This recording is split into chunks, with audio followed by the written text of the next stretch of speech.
नमस्कार मित्रांनो, तुमचं माझ्या यूट्यूब चॅनलमध्ये स्वागत आहे, ज्याचं नाव आहे रंजना मराठी कथा.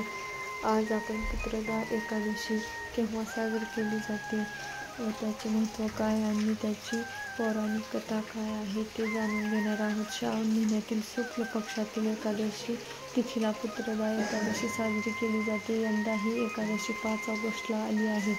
या एकादशीला पवित्र एकादशी असे देखील म्हटले जाते. पुत्रदा एकादशीचे व्रत हे खास करून संतान प्राप्तीसाठी केले जाते. या दिवशी भगवान विष्णूसह लक्ष्मीची पूजा केली जाते आणि व्रत जोडप्याने केल्याने ही इच्छित फल प्राप्त होते. या व्रताची कथा जाणून घेऊया. चला तर. भद्रवती नावाच्या नगरीत सुकेतुमान नामक राजा राज्य करत होता. त्याला संतान प्राप्ती नव्हती. त्याच्या पत्नीचे नाव शव्या असे होते. तिला संतान नसल्यामुळे ती नेहमी दुःखी असायची. राजाकडे अफाट संपत्ती होती. धन, हत्ती, घोडे, धान्य सगळे होते, परंतु राजाला कुठल्याच गोष्टीत समाधान प्राप्त होत नव्हते. मी गेल्यानंतर माझ्या राजाचा सांभाळ कोण करेल, माझे पिंडदान कोण करेल या विचारात राजा नेहमी असायचा. मुलगा नसल्यामुळे आपण आपल्या पूर्वजांचे आणि देवाचे ऋण कसे फेडायचे याचा विचार करायचा. आपल्याला संतान व्हायला हवे असे राजाला नेहमीच वाटायचे. त्यासाठी प्रयत्न करायला हवे असे राजाला सारखेच वाटत. या विचारात राजा नेहमीच असायचा. राजाने या विचारापोटी आत्मदहन करण्याचा निश्चय केला, परंतु आत्महत्या करणे हे पाप असल्यामुळे त्याने त्याचा विचार मागे घेतला. एके दिवशी राजा घोड्यावर बसून जंगलात निघून गेला व तेथील झाडा फुलांना न्याहाळू लागला. जंगलात त्यावेळी मोर, वाघ, सिंह, माकड, साप आदी संचार करत होते. हत्ती त्यांच्या पिल्लासह फिरत होता.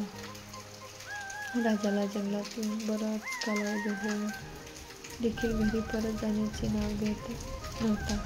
जंगलातील दृश्य पाहून तो विचार करत होता, मी आजपर्यंत यज्ञ केले, ब्राह्मण देवताला भोजन करून तृप्त केले, तरीही माझ्या वाट्याला दुःखच का आले असावे. विचारात मग्न असलेल्या राजाला पाण्याची तहान लागली. राजा इकडे तिकडे पाण्याचा शोध घेऊ लागला. थोड्याच अंतरावर राजाला एक सरोवर दिसले. त्या सरोवरात सुंदर कमळे फुललेली होती. हंस व मगर विहार करत होते.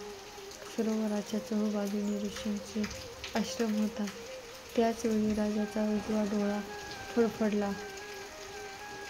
राजाला शुभ शकून प्राप्त होणार असल्याची जाणीव झाल्याने तो घोड्यावरून उतरून ऋषीमुनींना नतमस्तक होऊन त्यांच्यासमोर विराजमान झाला. ज्या व्यक्तीने पुत्रमुख पाहिले आहे तो धन्य आहे. अशा व्यक्तीला पृथ्वीलोकात यश व परलोकात शांती लाभते. पूर्वजन्माच्या पुण्याने व्यक्तीला पुत्रधन प्राप्ती होत असते. राजाला पाहताच ऋषीने म्हटले, हे राजन, आम्ही आपल्यावर अत्यंत प्रसन्न झालो आहोत. आपल्या मनात येईल ती इच्छा तुम्ही मागा. हे ऐकताच राजाने त्यांना विचारले, महाराज, आपण कोण आहात? येथे येण्यामागचा उद्देश काय आहे? ऋषीमुनींनी सांगितले, हे राजन, आज संतान देणारी पुत्रदा एकादशी आहे. आम्ही विश्वदेव असून या सरोवरात स्नान करण्यास आलो आहे. ऋषीचे शब्द ऐकून राजा म्हणाला, ऋषी देवता, मला संतान नाही, माझ्यावर कृपा करा आणि मला पुत्रप्राप्तीचे वरदान द्या. ऋषीमुनी म्हणाले, हे राजन, आज पुत्रदा एकादशी आहे. हे व्रत आपण अवश्य करावे. भगवंतांच्या कृपेने आपल्याला लवकरच संतान सुख मिळेल. ऋषीमुनींचे वाक्य ऐकून राजाने त्या दिवशी एकादशीचे व्रत केले व द्वादशीला या व्रताचे उद्यापन केले. ऋषीमुनींना दंडवत करून राजा महालात परतला. काही दिवसातच राणीला दिवस गेले.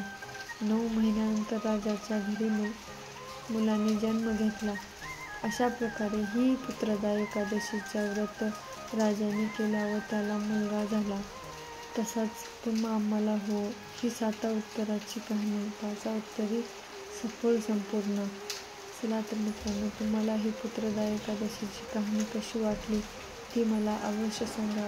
आणि जर चॅनलवर नवीन आला असाल तर चॅनलला लाईक, शेअर, सबस्क्राईब करा. चला तर भेटूया पुढील अशाच एका व्हिडिओसोबत. शरणोशरणर्थी.